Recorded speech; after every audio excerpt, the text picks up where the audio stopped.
I think we can start. Thank you very much, all of you, for coming. My name is Adrian, and this is the Poetic Reason Series. Today we're going to be talking about the Greek creation myths. I represent the Humanist Association here in Stockholm, which is called Sapere Aude. Alex is one of the members, Pierre, and my wife as well.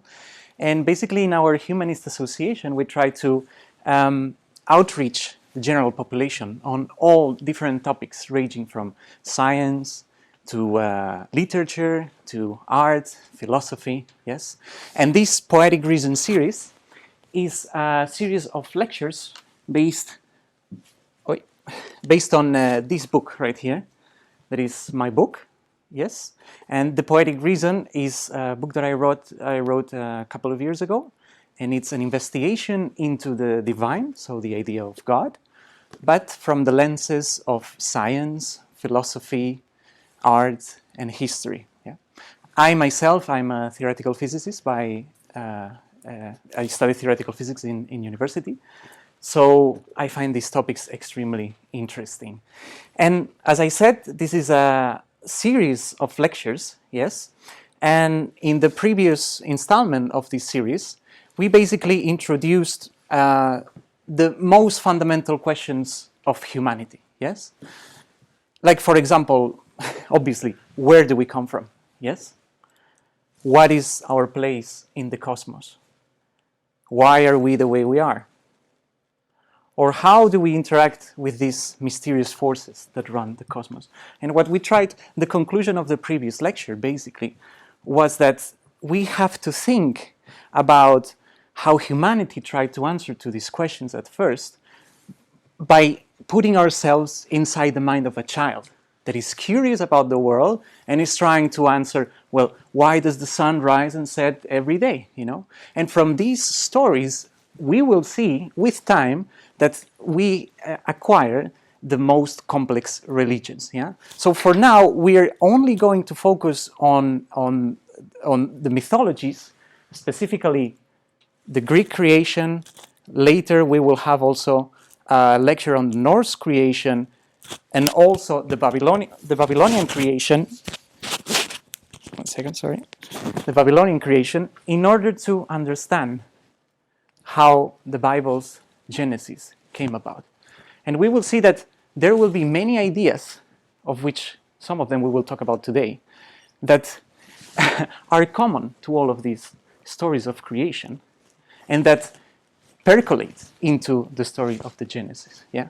So my idea here is to try to make everyone understand that whatever ideas we're talking about in religion, especially in the Bible, did not appear out of nowhere. Yes, we're not like this, but they were a succession of very fine polishing of common themes that were transmitted from generation to generation, yeah, through several thousand years. Yes, and I believe that one of the most fundamental ways in which we can start talking about these ideas is with the Greek myths, because they are the most popular or the most well-known. Yeah, so we start with an introduction to the Greek cosmogony. Yeah, don't be scared about this word, cosmogony. Cosmogony just means cosmos and gonos. Yeah, it's the creation of the world. Yes, so we will now start to see the creation of the world according to the Greeks. And the Greek myths, it's very interesting. It's a bunch of very lavish and complicated stories that the Italian Renaissance artists and thinkers held true. You know, they actually thought that they had to be true because they were so beautiful and so complicated. Yes. Now, why is that? Yes. Here, how can a story about a god that transforms into a bowl and kidnaps a girl called Europa be true? Yes. This is a painting, by the way, by Titian, yeah, one of the late Renaissance painters. Yes, he was from the Venice school. You can see that he was an expert at color, yeah, because even though the structure is a bit strange, the color rebalances the whole canvas right here, yes. Why do we tell these stories? Why do you think that mythology is so popular, you know? Why is it that we tell stories? We tell stories every day, yes? We tell stories to our kids. We ask them to tell us a story, like, for example, asking our kid, how was your day, you know? And I believe that telling stories is a fundamental way of that humanity has to recollect its thoughts and to try to actually ponder about the nature of existence, yeah? So these stories go beyond what we merely see as a bull raping a girl, yes? It will go beyond. You will see how powerful they become. And in order to understand the Greek cosmogony, we will use two main sources. And here's where I recommend you that we have on the left side we have Hesiod. So Hesiod was a poet. He lived around the same time as Homer. Yeah? Homer is very famous because of the Iliad and the Odyssey. Yeah? So Hesiod was also a poet, and he wrote one book that is very famous. It's called the Theogony. Yeah? Theogony, Theos is God, Gonos, as we saw, is the origin of the gods. Yes. So he writes this Theogony, and it's actually very interesting because in the beginning he talks about how he's being inspired by the muses. Yeah. And one of the very funny things that he mentions is that he doesn't like his village at all, not even in winter, not even in summer. So he hates his village, and he makes it very clear at the beginning of the Theogony. After that, he starts talking about about the history of the gods. Yeah. The other source that we have, it's a bit more complicated. I don't recommend to read it on the first time that you read mythology, but it's extremely beautiful, detailed. It's called the Metamorphoses by Ovid. Ovid. This is a painting of Ovid. Ovid was one of the three canonical poets in Rome. Yes, the other two being Horace and, of course, Virgil. Yeah, Virgil is very famous for the Aeneid. Yes, but the most famous work of Ovid is the Metamorphoses. And why is it called the Metamorphoses? Why, why does he give this name to the story of the gods? Well, because the gods, as we saw in the previous slide, they metamorphose. They become animals, trees, whatever. So they change their shapes. This is one of the fundamental components or traits of the Greek gods. Yes. Ovid had a very interesting life, actually. His writing is very modern, yes. But he, according to him, he got exiled to the Black Sea because of some writings, especially The Art of Love. Yeah? So he wrote at the time of Augustus, the first Roman emperor. And Augustus, his main task was to try to bring back the glory of Rome and its values. So if you have a writer that is telling you that committing adultery is good, you know, and that you should let your feelings do whatever they want, now it's not gonna fly with the first Roman emperor. Yeah. So these two sources are very interesting. I recommend that you check them out. Yes. And then later you see that many writers, many canonical writers, like, I don't know, Augustine, Boethius, Dante, Goethe, they all reference, especially Ovid, I would say, the Metamorphoses of Ovid. Very interesting. I totally recommend that you do it. And so we start the first act of this Greek story of creation with the beginning of the world. Yes. Here is the beginning of the world. So we have a stage, central stage. Yes. And we will open it and see what the Greek mythology has to tell us. Yes. Let's reveal the beginning of the world. Do you think it will be impressive? Do you think? What do you think? Yes? We reveal the stage. And I don't know if this is working. It's completely black. Is it working? Ah, yeah, it is working. because there is nothing. There is absolutely nothing in the beginning of the world. Yeah, this is what Hesiod, the author on the left before, tells us. First, it was chaos. Yes, doesn't tell us much. Okay, so what is chaos? Well, chaos, it was a root and undeveloped mass that nothing made except a ponderous weight and all discordant elements confused, congested into a shapeless heap. What does this mean? This is, by the way, it's called a litotes. It's a way of describing something only using negatives. You can see it there. So it's very smart. He's telling us it's undeveloped, it's nothing, yes, it's discordant, and it's shapeless. Very interesting way of putting it.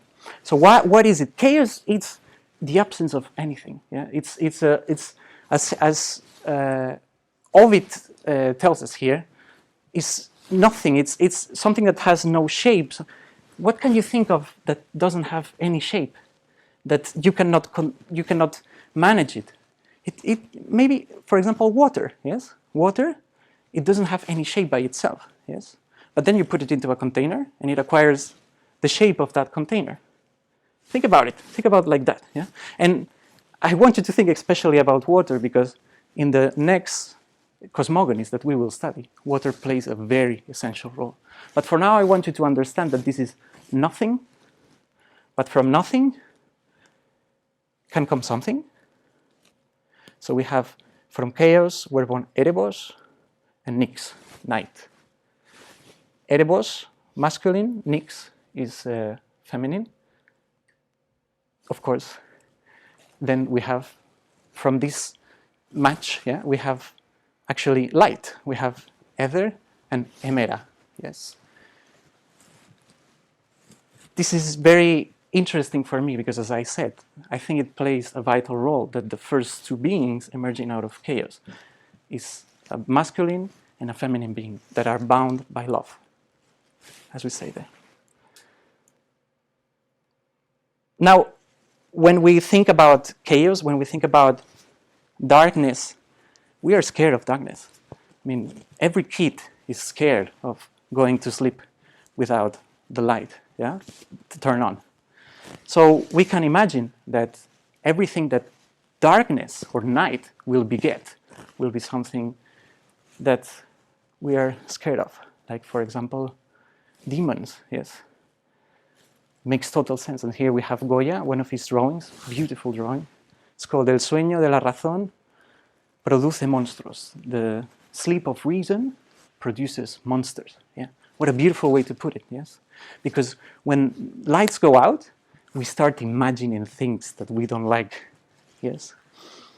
So, of course, from night comes everything that we don't like. We have death, we have doom, yes? We have sleep. And I think this is very well represented by a Polish artist called Beksinski. I don't know if you had seen it before.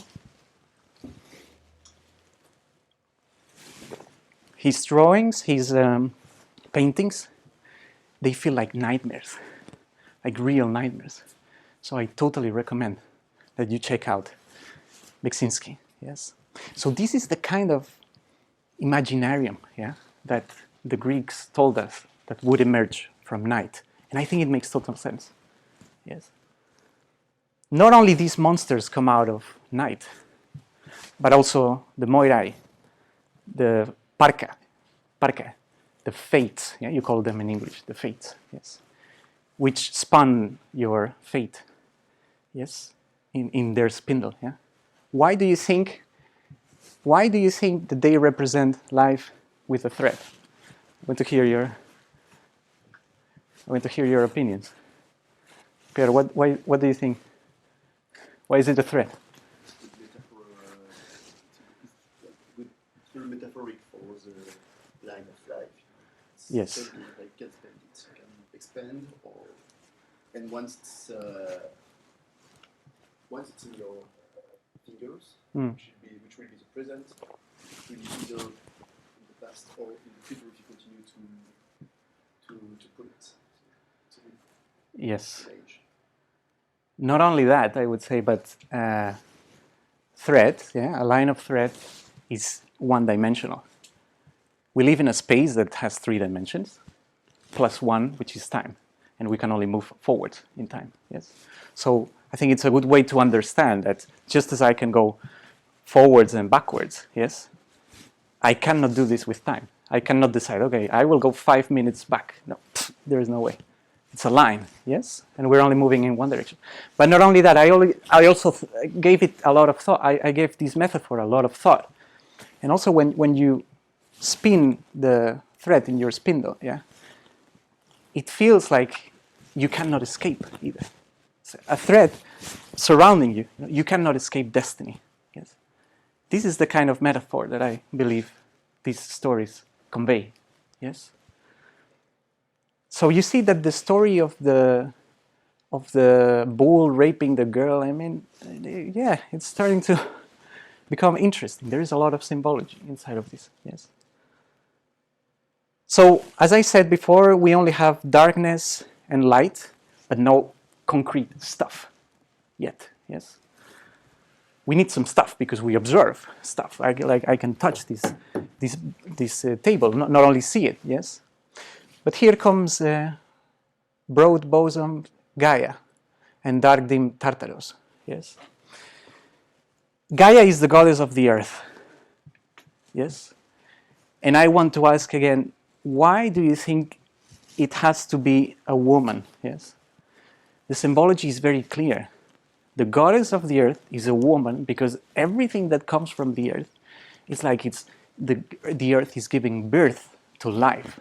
It's giving birth to everything. Yes, it not only gives birth to the trees or the fruits that we eat, but also the gods and ourselves. Yes, so it has to be a girl. It has to be a woman.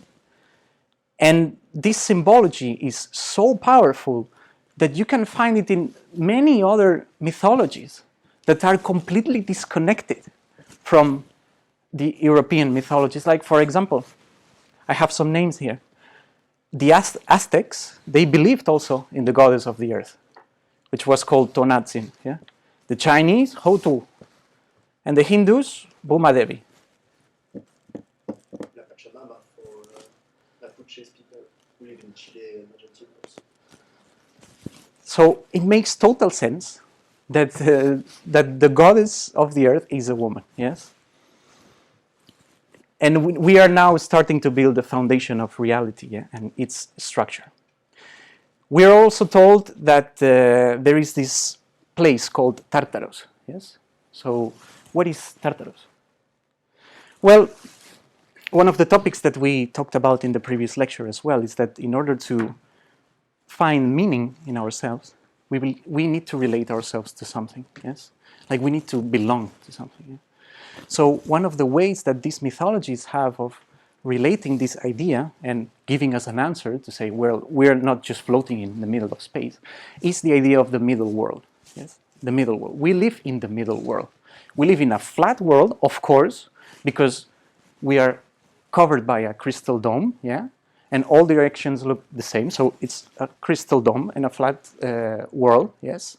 But we also live in the middle of the world. So there is something above us, there is something beneath us, yeah? Because when we bury our dead, they go somewhere, you know, that we cannot see. Yes. So Tartarus plays the role of giving us a reference with which to define the center of the world. Because Tartarus, according to Hesiod, yeah, he says that if you threw an anvil from heaven to the earth and from the earth to Tartarus, which lies beneath us, it would take around 9 nights and 9 days for the anvil to travel this distance. Yeah? So you have to imagine ourselves standing here, and then there is a distance that is 9 days and nights of an anvil falling. Up is heaven, and below is Tartarus. Yeah, I have tried to calculate this, by the way. You can do it in 2 ways. The first way is to try to to hypothesize that the anvil is falling at a constant speed, terminal speed of around 300 kilometers per hour, you say, more or less. So if you do this and you calculate 9 days and 9 nights, then you will have here 65,000 kilometers. 65,000 kilometers up, 65,000 kilometers down. That's what Hesiod thinks how big the world is, yes? You can do it another way, much more complicated, only for the very brave, which is to imagine that the anvil is being attracted by gravitational forces and starting from rest and coming down to earth. That would give a lot more distance. Nonetheless, we have come up with a way to define that the world where we are and we live in has a circumference of, let's say, 65,000, a radius of 65,000 kilometers. Yeah, and here I have also added one very special picture. This is Dante's Divine Comedy structure. I don't know if any one of you have read it. Yep. So Dante basically, he meets Virgil, whom we talked about before, one of the poets, Roman poets. He meets him, and they start wandering inside of hell, Inferno, and then they come out, and then start climbing Mount Purgatory, and then they end up in the Empyrean, in the highest circle of the heavens. Yeah, so this is another view of how our world is structured. Yeah.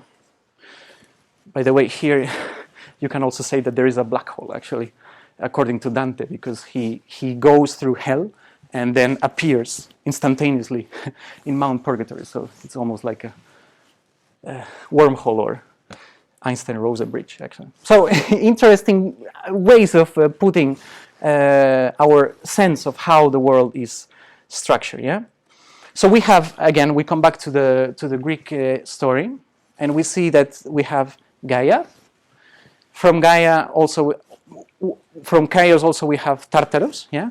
And then it's very interesting to see that Hesiod tells us that Eros also comes from chaos. Yeah? Now I want to try to, I thought a lot about this as well, and I think it makes total sense that from chaos emerged stuff, and what is love but the binding force between stuff. Yeah? So the Greeks, of course, understood that you can not only have inert stuff, but also the interactions between them. Yes. So this is what I want to believe that they said, and this is exactly what happens in the standard model of particles. Actually, not that the Greeks knew about the standard model of particles, of course not, but it's obvious to see that the world is made of matter and interactions. Yes. And Empedocles, one Greek philosopher who jumped into the Etna, by the way, because he thought he was a god, he said that the world was made of the 4 elements, yes, plus love and strife, the 2 forces of nature. Love attracts, strife repels, yes. And actually the world works like this, because here we have the 3 generations of matter, everything that we see is made of, and then we have these 4 particles here, which are the gauge bosons that they tell us how the world interacts with itself, but not gravity. Yeah. So you see, I think it's very, very, very interesting the way they put this. Yeah. So now we have a world, we have stuff, we have the force that binds together this stuff, which is love. But then we need to organize the world. Let's put it this way.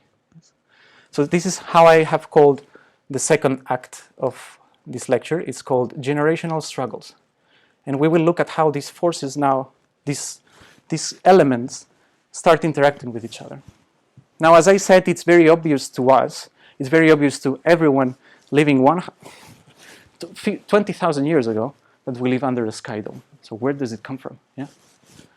So we see that Earth, here tells us Hesiod, first bare starry heaven, the heaven, equal to herself, to cover her on every side, and to be an ever-sure abiding place for the blessed gods.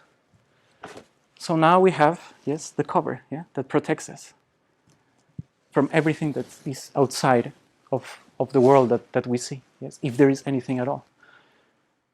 So she not only begets heaven, yes, but she also begets the mountains. Gaia begets the mountains and begets the sea as well. So the sea, the mountains, and heaven all come from Gaia. Yes. Now, if you think about this a little bit more deeply, this is almost like a sacrifice. Yeah? It's a dismemberment of the primordial goddess, yeah? And from her dismemberment, basically, from her sacrifice, yeah? You are ripping her apart, basically comes the rest of the world. Yes. And how beautiful is it that everything that comes afterwards is the union between earth and heaven, yes, which are two different beings, but still the same. Well, I think it also makes a lot of sense, because we cannot reach heaven. Like, we cannot fly. It's a different realm of experience, yes. So I think it makes a lot of sense that from the very beginning we separate earth and heaven into two different pieces, yes. Now, heaven doesn't really, heaven, which is called Uranos in Greek, Uranus in Latin, yeah. Heaven doesn't like its creations. It's like, it's too many. He doesn't like them. So he buries them all inside of the earth, yes. And Gaia, the goddess of the earth, is not happy about this. So she asks her children to overthrow Uranus, who's being a really, really, really bad father, yeah? And only one stands to the challenge, which is Cronus, yes? This guy here. And he takes a cycle, yeah? This very, very sharp blade right here. He takes a cycle and cuts off the genitals of Uranus. Yes. So why do you think, what is the symbology of this? Yeah.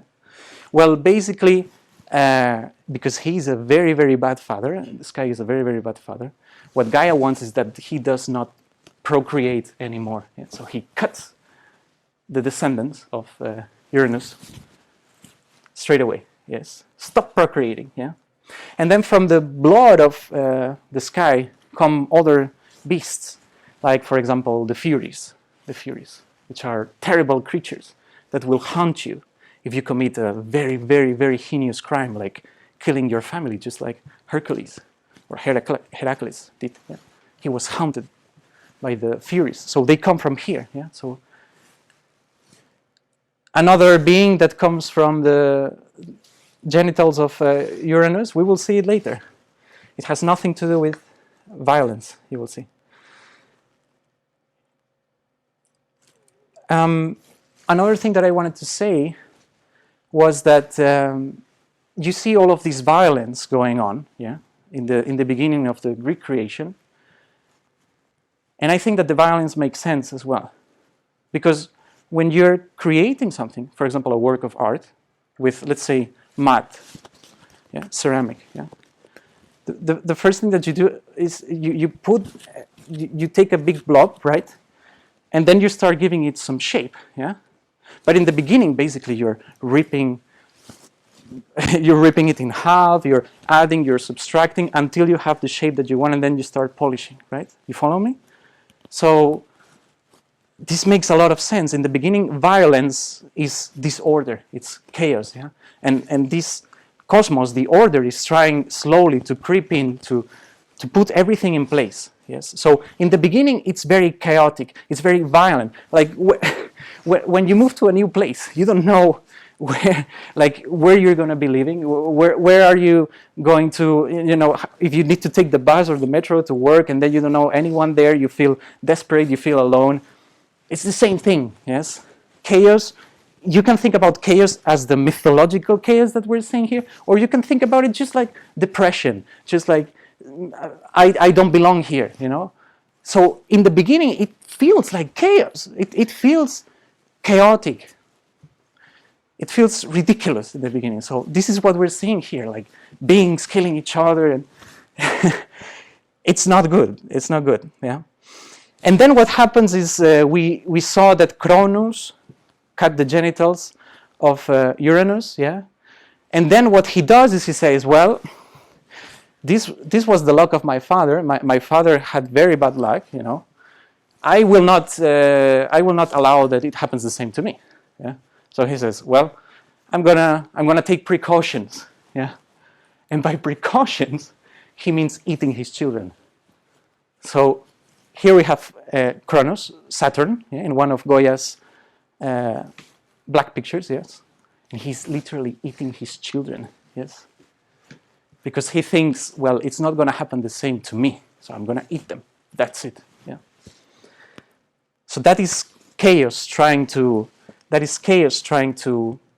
keep its place, keep its dominion, yes.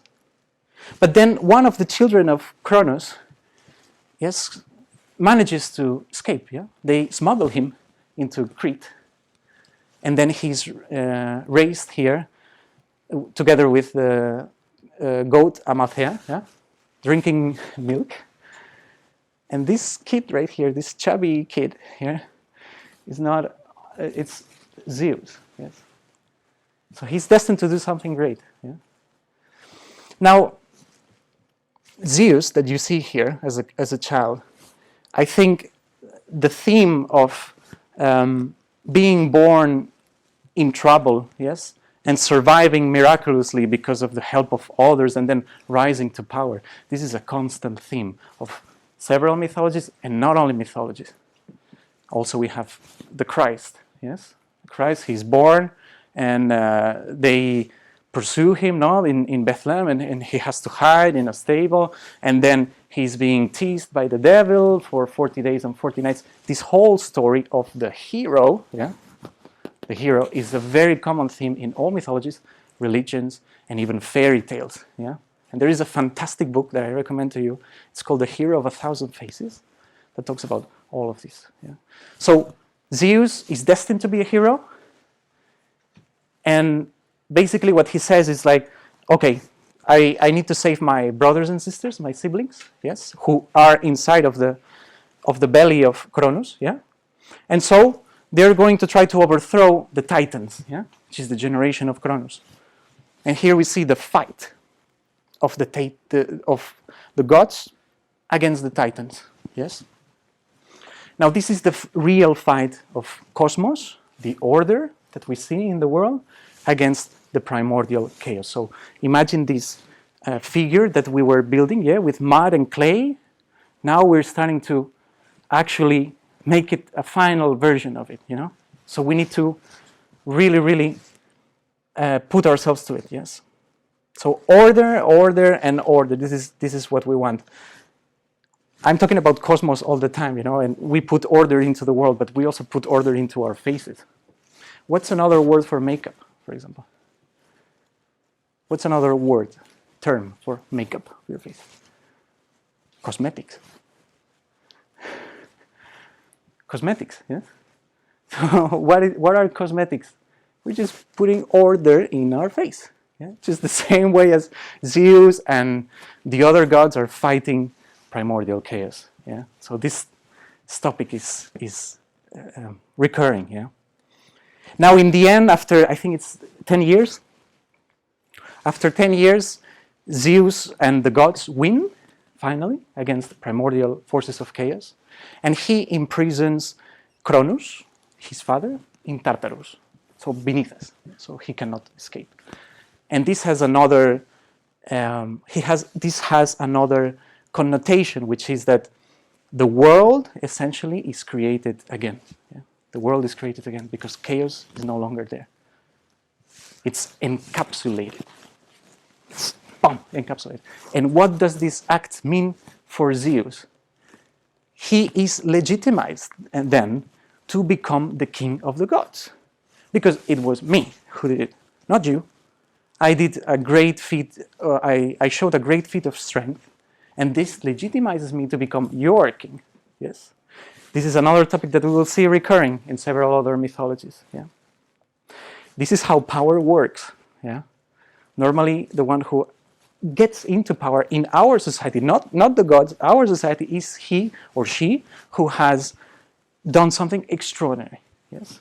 And this is, by the way, something very extraordinary because he created the world again, let's say. And then what do? Well, they move on top. They all move to the top of Mount Olympus, yeah, which is another one of the recurring themes that we mentioned in the previous lecture, which is that if you want to reach the gods, what is the best thing you can do? If the gods live in the sky, what is the best thing you can do? You just climb a mountain, and you'll be closer to them, right? You'll be closer to them. So, of course, it's natural that the gods live on top of a mountain. It makes total sense, yes? And I have been talking about the gods all the time, gods. Why are there gods at all, yes? And why do they have these names as well? Well, I think my idea to explain this, my point of view here is of course related to physics. But I think it's very obvious as well, because no matter in which time of history or prehistory you lived, if you're under the night sky and you just look up, for several days in a row, for several weeks in a row, you'll see that there are some dots of light that do not seem to follow the rest, yes? So here we have Mercury, Venus, Moon, Mars, Jupiter, and Saturn. 1, 2, 3, 4, 5, 6 beings plus the sun, yeah? 7. Do you think it's coincidence that we have 7 days of the week? Do you think it's a coincidence? And do you think that it's a coincidence that these gods are so powerful and can do amazing things? Is it a coincidence when you look at the night sky, and this is Mars, throughout several weeks, you will see this kind of pattern emerging. It's doing all of these sorts of things. So whilst all the other stars are fixed, you have other points of light that move around however they please, almost. Yeah? So these beings seem to have supernatural powers. I believe that this is why we assign the gods to the planets, which planet in Greek means wanderer, one who wanders. So they just walk around the sky as they like. Yes. Explaining these actual movements, by the way, took many, many centuries. So first we have Ptolemy and the epicycles, and then until Copernicus put the center of the universe, let's say, in the sun and not on the earth, we were not able to explain these movements. But I want to imagine that the early peoples, our early ancestors, they tried to explain these movements by, or this, not exactly this movement, but these kind of patterns, by coming up with these stories. And it's like, oh yeah, but this is Mars, and Mars does whatever he wants. Yes. Now we reach Act 3 of our story of creation, and we're missing the most important thing, I would say, which is us. Yes. Like, where do we come from? Yeah. In this entire world of chaos and cosmos. Yeah. What is the anthropogony of the origin of the humankind, of humankind? Yes. And here I want to bring up my book once again and see the title. It's called The Poetic Reason. Yeah. So we will talk about 2 of our characteristics. First, let's talk about reason. Yeah. And the story of reason is very interesting. Yeah. So Zeus, who you saw was raping a girl in the shape of a bull, he was very promiscuous. Yeah. He liked meeting other girls. He was married to Hera, but no way. I'm going to see everyone I want. Yeah. And one of these goddesses was Metis. Yeah, which was thought. Yeah. And so he's scared that whatever children she has with Metis, thought is very powerful. So whatever children he has with Metis will overthrow him, and he does exactly the same as his father did. He swallows Metis. Yeah. But what happens? Metis, let's say, disappears, but something else emerges. A headache. Zeus starts having a headache, like crazy. Oh, like my head is going to explode, like literally explode. And what they have to do is they put him there, and then out of Zeus' head comes Athena. Yeah, and Athena is the goddess of knowledge and wisdom. Yeah. So reason comes out from the most powerful god of all. Because reason is extremely powerful, and our ancestors recognized this. Yes, and I also want to think that Athena breaks through Zeus' skull. Yeah, just like when we want to learn something and actually acquire wisdom, we also need to push forward, and this is the theme of our association. It's called sapere aude. It's dare to know. Yeah, so Athena could have been laying there, but no, she wanted to break through and become a being of her own. Yes. Some of the epithets also of Athena, of reason, are bright eyes, because I want to believe that she's called bright-eyed Athena in the Iliad many times. And I want to believe that when you see reason inside of someone, you see a bright light inside of them. Yes. See, there is some light in her eyes or his eyes. I think it's very, very beautiful, yeah. Then the other side of humankind, let's say, is love. Yes. And remember when I told you about Uranus, when Cronus cut his genitals and he threw the genitals away, and we had the Furies. Yeah. Well, the genitals start splashing in the Mediterranean Sea, and then we have out of this event comes Aphrodite, something beautiful. It's the goddess of love. Yes. I believe that sperm in ancient Greek is called aphros. Yeah? So this is why we have Aphrodite, is because of the sperm of the genitals that were bouncing here. Yeah. And she's the goddess of passionate love, of beauty. Yes. And this rendition, I believe, is the best one. Lorenzo, once again, thank you for this. It wasn't you, but it was our Italian painters, Botticelli, The Birth of Venus. Here, it's if you look at this painting, it's almost like an instant. Yeah, it's like a camera that is taking a picture. Why? Because Aphrodite is born like a pearl, right? But then immediately comes the hours, and they try to cover her. Yeah, she's so beautiful that we need to protect her. Yeah, so it's almost, you see Boreas here, the wind. Yes, and you see that they are trying to cover her at once. Yeah. Also, I was thinking about this, and I believe it's an interesting thought. Let's see if you agree with me. But neither reason, Athena, nor Aphrodite are born from a mother. Yeah. Why? It's like we said that Gaia, yeah, it's the goddess of the earth stuff. Yeah. But neither reason nor love come out of something concrete. Yeah? So I believe it's beautiful. Their nature is immaterial. Yes, nothing substantial to relate them to. And by the way, something that the Greeks, of course, didn't know, only Galileo started to notice, is that Venus, yeah, the planet that's associated to Aphrodite, yes, has also phases, like the moon, actually.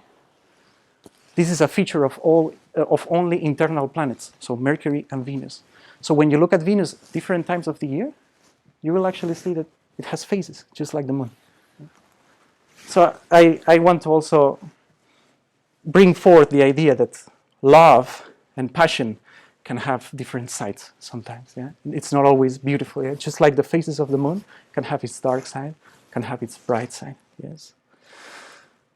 And then finally, of course, we arrive to us. Yes, the creation of humankind here. Here we have the Titan Prometheus and Athena. Yeah. So basically, where do we come from? Well, we come from the earth, of course, and we come from mud and clay. Yes, like everything else. Yeah. Just like the Bible tells us, all go to the same place. All come from dust, and to dust all return. Yes. It's obvious that we come from dust. Yes. But we're also made of something else. We're not only dust, we have passions, we have thoughts, yeah? We have a soul, yeah? And this is what Athena is breathing inside of us, yeah? So there is the anima, yeah? The spirit. And it is the goddess of reason that gives us this life, yeah? And of course it's made of air, yeah? It's a spirit, it's breath, because you cannot see breath, yes? You cannot see the soul. And so the Titan Prometheus, I believe that they were discussing what attributes they would give to these several creations that this new hierarchy of gods would have at their disposal. So this new hierarchy starts like creating all of the different animals, you know, because order is established. They are in control now. So they say, okay, we're going to give tigers sharp claws. We're going to give birds wings to fly. Yeah. And then in the end, they run out of stuff. They say, what are we going to give these people, you know, like these human beings? So Prometheus, the friend of mankind, he says, well, I'm going to steal the fire from the gods and give it to humankind. Yeah. Now, because of this act of kindness, the friend of humanity, Prometheus, he's condemned by Zeus in one of the mountains of Caucasus to being eaten. His liver is being eaten by an eagle time and time again. And because he is immortal, his liver is regenerated. And the next day, the eagle comes. It's extremely painful, eats the liver. Then the liver is regenerated. It's a horrible torture. Yes. Only Heracles or Hercules will save him. Yes. Why does Zeus become so enraged that Prometheus steals the fire from him? Well, because fire gave us everything. Fire is technology. Yeah. Fire is the very first. It's like the first nuclear weapon that we had in our arsenal. Fire. It's the power of the thunder that Zeus uses to dominate the world. Yeah? Fire is the best tool of chemists as well, because it transforms matter. Yeah? And not only that, the Greeks didn't know this, but fire also helped us become what we are now, Homo sapiens, because fire basically is an outer stomach to process meat and to first process them and then get what we want, the nutrients that we want. You know? So our brains were able to grow larger. Yeah? So fire is extremely important. It's a piece of the sun, let's put it that way, because it's bright like the sun, it's warm as well, yes. And then I was also thinking about this, and well, why do you think gold is so important? Why is gold so important? Well, imagine that you are a caveman or cavewoman, and you go inside a cave, yeah, and you're showing your torch like this to see that there are no bears around, so your family can be there for the night, yeah. And then you see a bright spark of light on the ground. You pick it up, yes, and it's the same color as your fire, yes. And then you do whatever you want to this piece of gold, which is non-reactive. It's really, really non-reactive, and then it stays like that during all your life. So you, of course, believe that this piece of gold is a piece of the sun. Yeah? So you imbue in it a very, very special power. Yeah? And I want to believe that maybe this is why we are so attracted to gold. Yes, it's maybe a piece of the sun. It makes total sense that we value it and we treasure it and we put it inside, like inside our coffins when we bury people, you know, because we want them to be a part of this power. Yeah, maybe they will regenerate someday. Yes.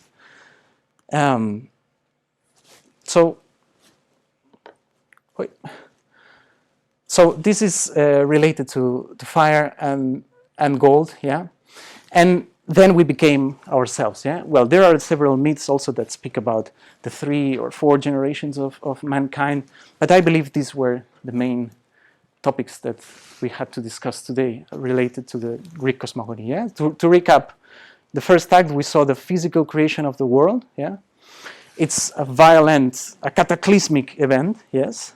Then once all of these pieces are already there, we need to find a way to put them together. Yeah. So we have the cosmical hierarchical struggles. Yeah. And we saw that feats of strength legitimize the power of the gods. Yeah. And then we have the creation of man using clay and also its soul that is being breathed in by Athena. Yeah? So these are the main 3 acts, I believe.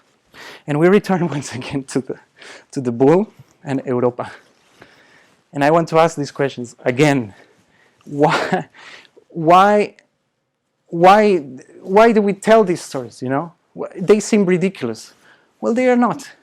Because if these stories are not true, then why are we still talking about them? Maybe they are not true physically. They are physically impossible. But there's some inherent truth in ourselves. Yes, some symbology that is so potent that is being transmitted from generation to generation. Yeah.